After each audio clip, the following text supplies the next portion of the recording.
임상수 변호사는 이장석 대주주의 최측근으로 이 씨가 감옥에 있을 때 이 씨를 대리해 실질적으로 구단을 운영하는 게 아니냐는 의혹을 받았던 인물입니다.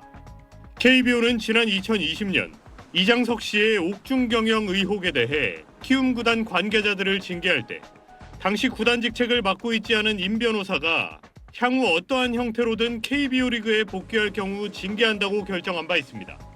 이후 임 변호사는 2022년 키움 구단의 이사로 선임됐다가 KBO와 야구계의 반발에 자진 사임한 뒤에도 외부 법률 자문이라는 이름으로 구단 운영에 개입하고 있다는 의혹이 끊이지 않았는데 지난 2월 키움의 타이완 스프링 캠프에 2박 3일 동안 참관한 사실이 확인됐습니다. 선수와 코칭 스태프, 선수단 운영 관련 직원이 아닌 외부 자문 변호사가 해외 스프링 캠프를 찾은 건 전례를 찾기 어려운 일입니다. 키움을 제외한 나머지 9개 구단 관계자들은 그동안 외부 변호사가 전지훈련에 온 적은 한 번도 없었다고 전해왔습니다. 키움 구단은 임 변호사가 법률 자문 목적으로 스프링 캠프를 방문했고 세부적인 업무 내용은 밝힐 수 없으며 비용을 구단이 지불했는지 여부도 알릴 수 없다는 입장을 전해왔습니다. SBS 전영민입니다. KBO 리그에서 유일하게 모기업이 없는 키움은 구단 살림살이가 가장 빠듯합니다. 2025년 감사 보고서에 따르면 전년 대비 13% 성장한 508억 원의 매출을 올렸지만 여전히 10개 구단 중 최하위였습니다. 선수단에 쓰는 돈도 팍팍했습니다. 셀러리캡 기준이 되는 연봉 상위 40명의 합계 금액은 2024년 약 56억 원, 지난해 44억 원으로 9위 NC의 절반 수준에 그쳤습니다. 그런데 키움 구단이 지갑을 활짝 연 곳은 따로 있었습니다. 2024년 약 300억 원, 지난해 149억 원가량을 금융상품에 투자한 것으로 확인됐습니다. 2024년엔 선수단 연봉의 5배, 지난해엔 3배 넘는 뭉칫돈을 금융시장에 굴린 겁니다. 지난해 감사 보고서에는 구체적인 투자 종목도 명시됐는데 미국 채권과 나스닥, S&P 500과 금 ETF에 분산 투자해 0.75%의 수익률로 약 1억 1천만 원을 벌었습니다.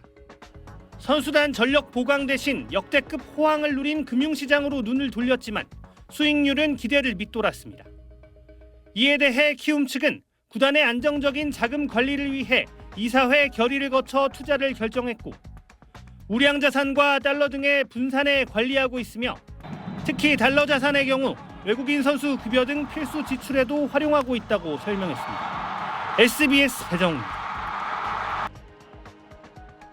키움 구단은 지난해 여름 이장석 대주주의 대학생 딸 A씨를 구단 SNS를 담당하는 마케팅팀 인턴 사원으로 채용했습니다.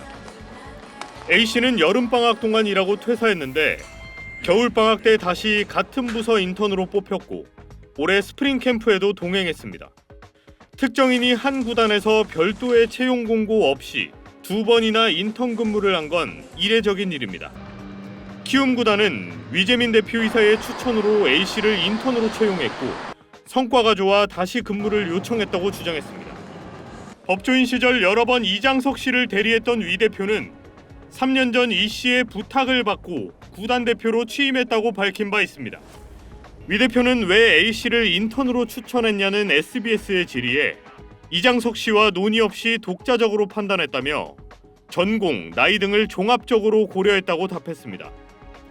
KBO로부터 영구제명 처분과 구단 운영 개입 금지 명령을 받은 이장석 씨의 딸을 채용한 게 부적절하지 않냐는 질문은 이장석 씨는 채용에 관여하지 않았고 자녀는 징계 대상자가 아니기에 문제될 것이 없다고 주장했습니다. SBS 전영민입니다. 히어로즈 구단의 지분 분쟁은 2008년으로 거슬러 올라갑니다. 당시 KBO에 내야 하는 신생구단 가입금이 부족했던 히어로즈가 재미교포 사업가 홍모 씨에게 20억 원을 빌렸는데 홍 씨는 돈 대신 받기로 약속한 구단 지분 40%를 구단에서 주지 않는다며 소송을 제기했습니다.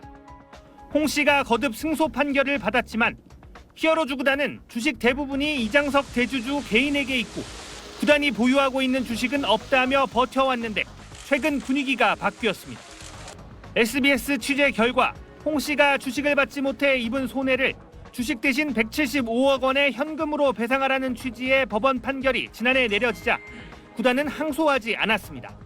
구단은 홍씨 측이 먼저 지급을 요구한 10억 원을 지불했고 나머지 165억 원을 법원에 공탁한 데 이어 공탁금과 별개로 최근 홍씨에게 10억 원을 더 갚은 것으로 확인됐습니다. 히어로즈 구단은 이 같은 사실을 확인하며 구단의 재정적 변수를 최소화하기 위한 조치라고 밝혔습니다.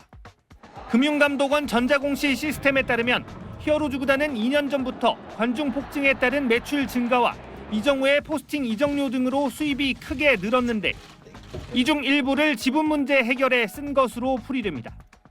현재 배상액이 너무 낮다며 홍씨 측이 항소해 2심이 진행 중인데 홍씨 측은 히어로즈 구단이 계속 성실하게 변제한다면 전향적 조치를 검토할 수 있다는 입장을 밝혔습니다.